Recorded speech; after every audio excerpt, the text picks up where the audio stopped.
मेरे चैनल पर आप सभी का हार्दिक स्वागत करता हूं।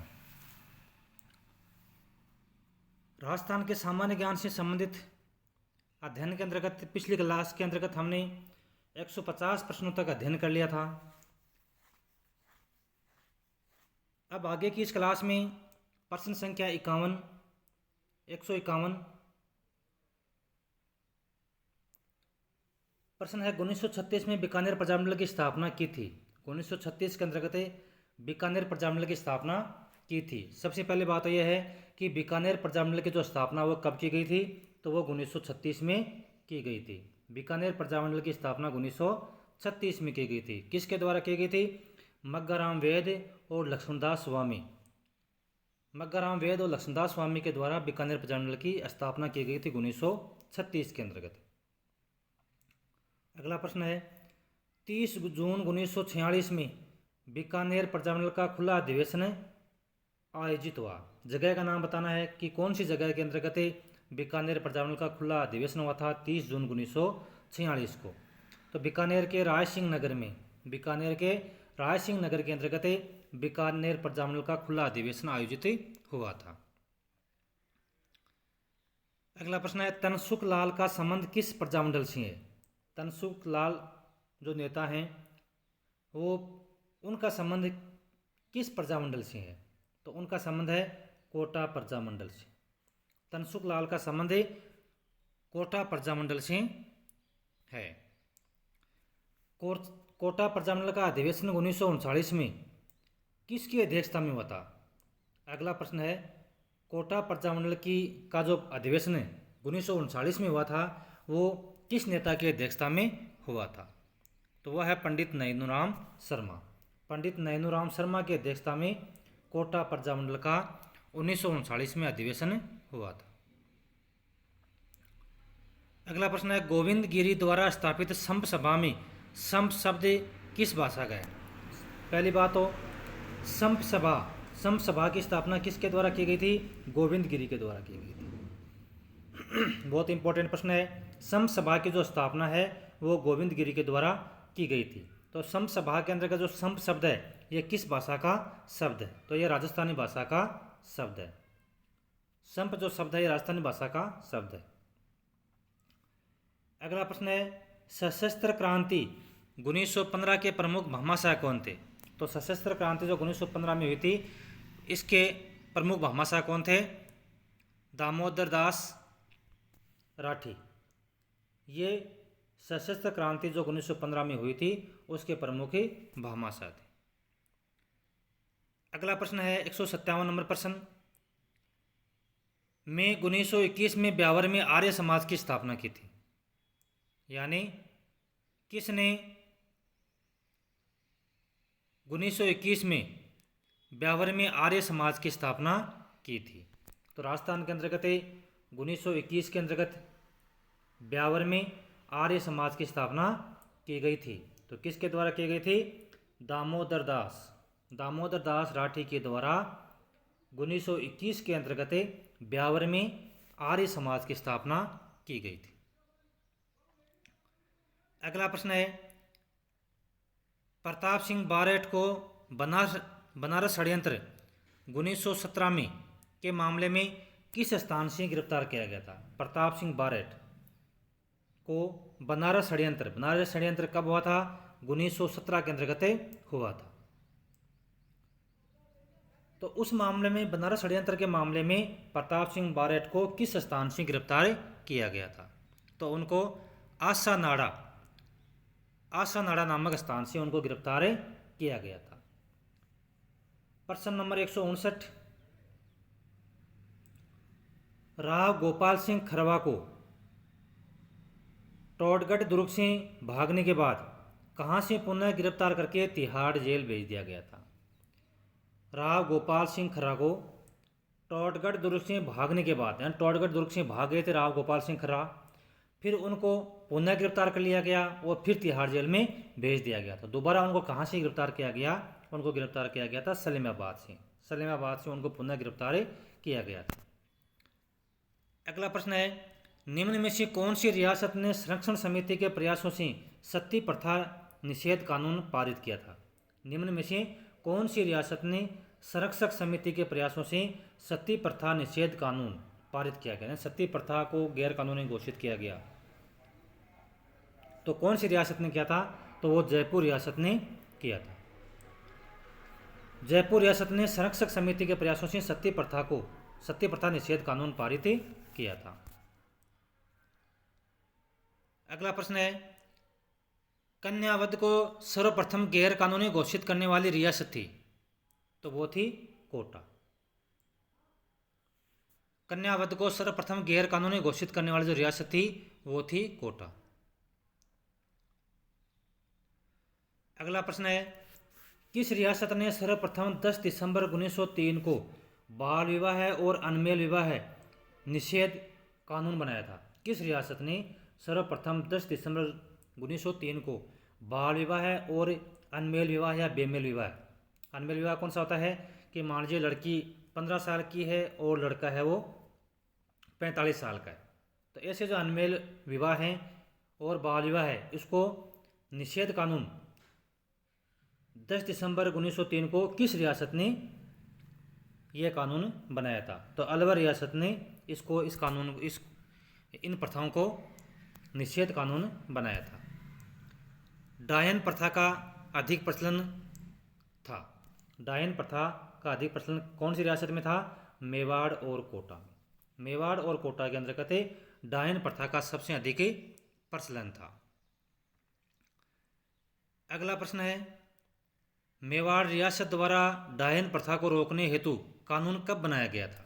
मेवाड़ रियासत के द्वारा डायन प्रथा को रोकने हेतु जो कानून बनाया गया था वो 1853 के अंतर्गत बनाया गया था। 1819 में सर्वप्रथम अंग्रेज स्कूल कहाँ खोला गया था? ध्यान रखने की बात है, इंपॉर्टेंट प्रश्न। राजस्थान के अंतर्गत सर्वप्रथम अंग्रेज स्कूल है या इंग्लिश मीडियम स्कूल है वो कहाँ खोला गया था 1819 में? तो वो अजमेर के अंतर्गत खोला गया था।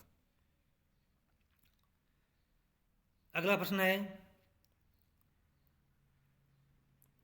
किसने सभी के लिए शिक्षा के उद्देश्य से 21 अगस्त 1937 में राजस्थान विद्यापीठ संस्था की स्थापना की थी? किस नेता ने सभी के लिए शिक्षा के उद्देश्य से 21 अगस्त 1937 में राजस्थान विद्यापीठ संस्था की स्थापना की थी? तो वो थे पंडित जनार्दन राय नागर। पंडित जनार्दन राय नागर ने सभी के लिए शिक्षा के उद्देश्य से 21 अगस्त 1937 में राजस्थान विद्यापीठ संस्था की स्थापना की थी। तो राजस्थान विद्यापीठ संस्था की जो स्थापना है वो किसके द्वारा की गई थी? तो वो पंडित जनार्दन राय नागर के द्वारा की गई थी। मेयो कॉलेज की स्थापना हुई थी?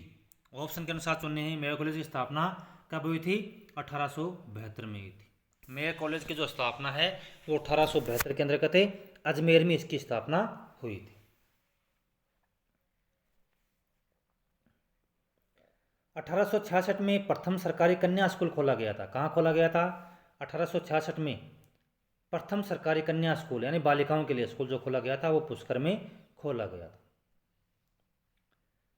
वागड़ सेवा मंदिर की स्थापना किसने की?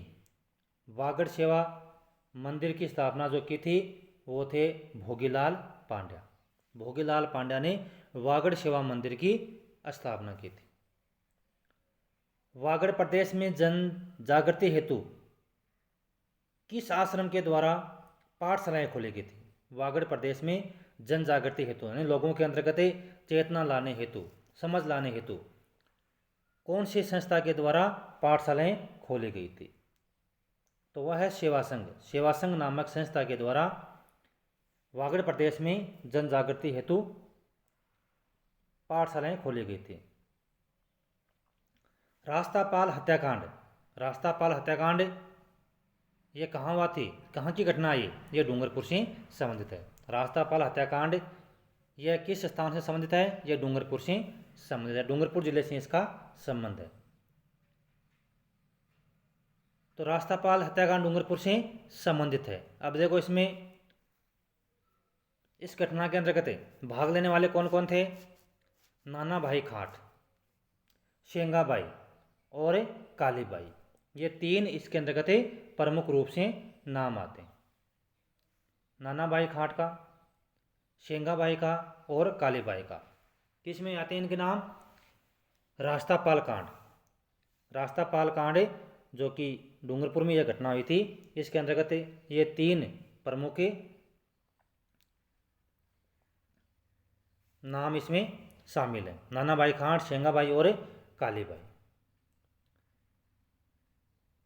अगला है, किस रियासत के महाराणा करणी सिंह जो 25 वर्षों तक 1952 से 77 तक लोकसभा सदस्य रहे थे, इनके द्वारा बालिका शिक्षा हेतु सराहनीय प्रयास रहे थे।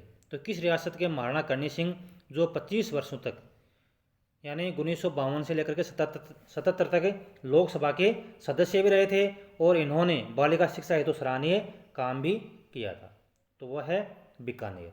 महाराणा करणी सिंह का किस रियासत से संबंधित है? वो बीकानेर रियासत से संबंधित थे और जो 25 वर्षों तक लोकसभा के सदस्य भी रहे और उन्होंने बालिका शिक्षा के लिए बहुत ही सराहनीय काम किया था। अगला प्रश्न है, वनस्थली विद्यापीठ जिसको जीवन कुटीर के नाम से भी जाना जाता है, 1929 के संस्थापक थे। तो वनस्थली विद्यापीठ की स्थापना कब हुई थी? 1929 में हुई थी। इसके संस्थापक कौन थे? इसके संस्थापक थे, जैसे इसमें 4 ऑप्शन दिए हुए हैं, हीरालाल शास्त्री, विद्या देवी, रतन शास्त्री और लाला देवी। तो इसमें इन दो ने, हीरालाल शास्त्री और रतन शास्त्री ने वनस्थली विद्यापीठ जो कि टोंक में है, निवाई में है, इसकी 1929 में इनके द्वारा इसकी स्थापना की गई थी। अगला प्रश्न है, रतन शास्त्री को महिला एवं बच्चों की शिक्षा के क्षेत्र में उल्लेखनीय कार्य करने के कारण कई सम्मान मिले थे, इनमें से कौन सा नहीं है? तो नहीं है वो, उसको हमने से इसमें से हमें छटनी करनी है। अब जो पुरस्कार इनको दिए गए महिला और बच्चों के शिक्षा क्षेत्र में जो उल्लेखनीय कार्य किए गए रतन शास्त्री जी के द्वारा, उनके लिए उनको कौन कौन से पुरस्कार मिले? तो उनको मिले थे पद्मश्री पुरस्कार, पद्म भूषण पुरस्कार और जमनालाल बजाज अवार्ड पुरस्कार। ये 3 पुरस्कार इनको मिले थे, रतन शास्त्री को महिला एवं बच्चों के शिक्षा क्षेत्र में कार्य करने के क्षेत्र में, पद्मश्री, पद्म भूषण और जमनालाल बजाज अवार्ड। सरदार हलाल सिंह जो कि कहाँ के थे? झुंझुनू के थे, की पत्नी जिन्होंने शेखावाटी आंदोलन में महत्वपूर्ण भूमिका निभाई थी, वो कौन थी? वो किशोरी देवी थी। सरदार हलाल सिंह जो कि झुंझुनू के थे, उनकी पत्नी जिनका नाम क्या था? किशोरी देवी, इन्होंने शेखावाटी आंदोलन के अंतर्गत महत्वपूर्ण भूमिका निभाई थी। भील जनजाति के नेतृत्वकर्ता जिन्होंने जल, जंगल और जमीन आंदोलन चलाया था, तो वो थे मामा बालेश्वर दयाल। मामा बालेश्वर दयाल जी ने भील जनजाति के नेतृत्व किया था उन्होंने, और जल, जंगल और जमीन को बचाने के लिए इन्होंने आंदोलन चलाया था।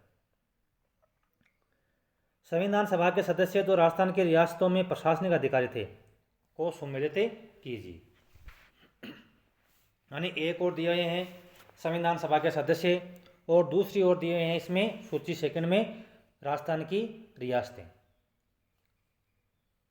तो संविधान सभा के सदस्य थे वो, उनका संबंध है वो कौन सी रियासत से है? तो देखो इसमें हम इस प्रकार से देख सकते हैं, इसमें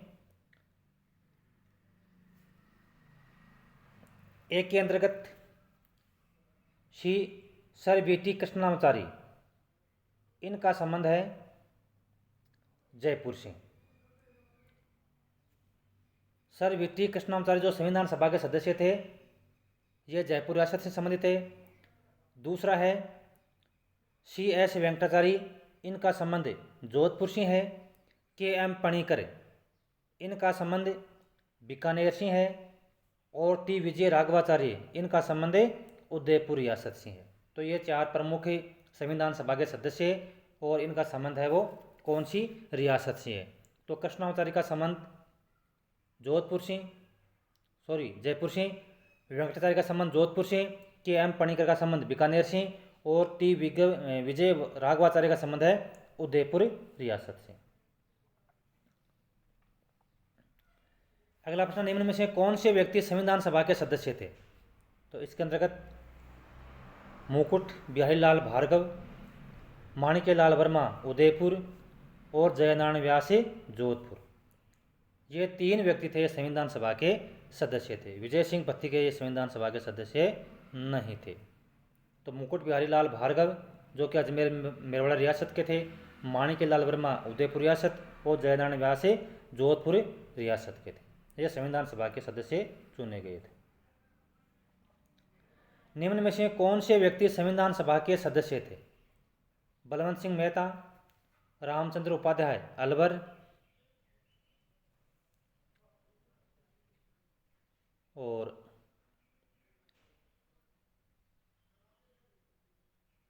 दलेर सिंह कोटा, गोकुलाल असावा। तो इसके अंतर्गत चारों ही जो इसमें सदस्य दिए हैं ये चारों ही संविधान सभा के सदस्य थे। अगला प्रश्न, राजस्थान में संविधान सभा में शामिल सदस्यों को सम्मिलित कीजिए। राजस्थान से संविधान सभा में शामिल सदस्यों को सम्मिलित कीजिए।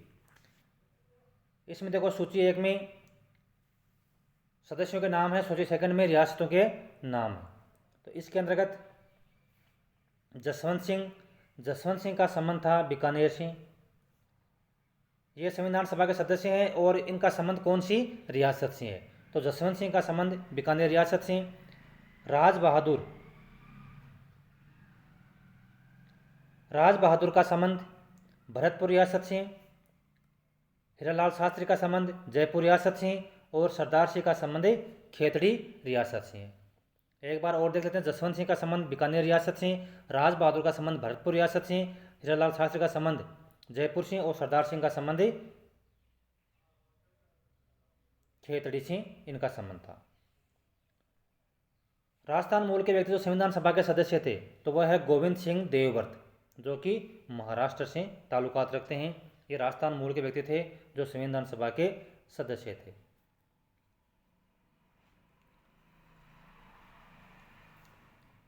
इस प्रश्न को का गलत वाचन हो गया, दोबारा से इस प्रश्न का वाचन करते हैं। राजस्थान मूल के व्यक्ति जो संविधान सभा के सदस्य थे इनके संबंध में असंगत बताइए, यानी जो मेल नहीं है वो अपने को इसमें से चयन करना है। तो राजस्थान मूल के व्यक्ति जो संविधान सभा के सदस्य थे तो इसके अंतर्गत ऑप्शन डी है, ये इसमें असंगत है। बाकी प्रभुदयाल हिम्मत सिंह का ये पश्चिम बंगाल से चुने गए, बनारसी दास झुंझुनवाला ये बिहार से चुने गए, पदमपत सिंघानिया ये उत्तर प्रदेश से चुने गए। तो इसके अंतर्गत ऑप्शन डी है, ये इसमें सही नहीं है।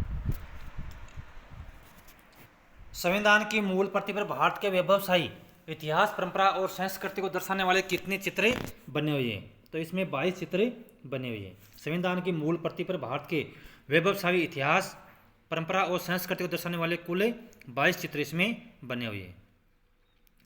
संविधान की मूल प्रति पर चित्रों का निर्माण किसने किया था? तो नंदलाल बोस के द्वारा चित्रों का निर्माण किया गया था संविधान की मूल प्रति पर। संविधान की मूल प्रति पर चित्रण का कार्य में राजस्थान के किस चित्रकार का महत्वपूर्ण योगदान रहा था? तो वो है कृपाल सिंह शेखावत, जो कि जयपुर से ताल्लुकात रखते हैं। संविधान की मूल प्रति पर चित्रण कार्य में जो ब्लू पोट्री के नाम से भी के क्षेत्र में भी इनका नाम आता है। तो संविधान की मूल प्रति पर चित्रण कार्य में राजस्थान के जो कृपाल सिंह शेखावत है इनका महत्वपूर्ण योगदान था। संविधान सभा के सदस्य के रूप में मूल संविधान पर हस्ताक्षर करने वाले पहले राजस्थानी कौन थे? तो वो थे बलवंत सिंह मेहता। प्रताप सभा में वनवासी छात्रावास के संस्थापक थे तो वो थे बलवंत सिंह मेहता। राजस्थान के प्रशासनिक कार्य करने वाले अधिकारी मूल रूप से कहाँ के थे? सुमेलित कीजिए। राजस्थान के प्रशासनिक कार्य करने वाले अधिकारी जो मूल रूप से कहाँ के थे? तो इसके अंतर्गत वीटी कृष्णामाचारी ये तमिलनाडु से थे, वेंकटाचारी ये कर्नाटक से थे, के एम पणिकर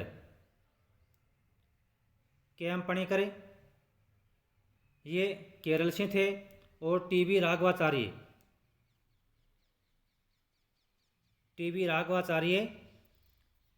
ये थे तमिलनाडु से, ये तमिलनाडु से शामिल थे।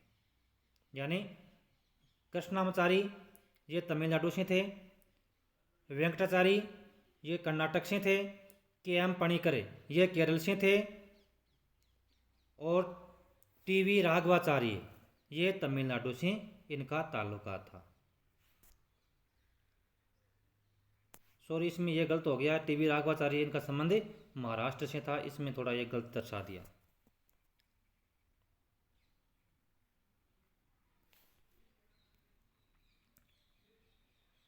अगला प्रश्न है, राज बहादुर भरतपुर ने किस देश में भारत के राजदूत के रूप में कार्य किया था? तो वह है नेपाल। अगला प्रश्न है, सरदार सिंह खेतड़ी ने भारत के राजदूत के रूप में कार्य किया था, तो कहाँ किया था? लाओस में। यानी सरदार सिंह जो कि खेतड़ी के थे, उन्होंने कहाँ पर, किस देश के अंतर्गत भारत के राजदूत के रूप में कार्य किया था? तो वो है लाओस। सरदार के.एम. पनिकर भारत के स्वतंत्र होने के बाद कहाँ के राजदूत नहीं रहे थे?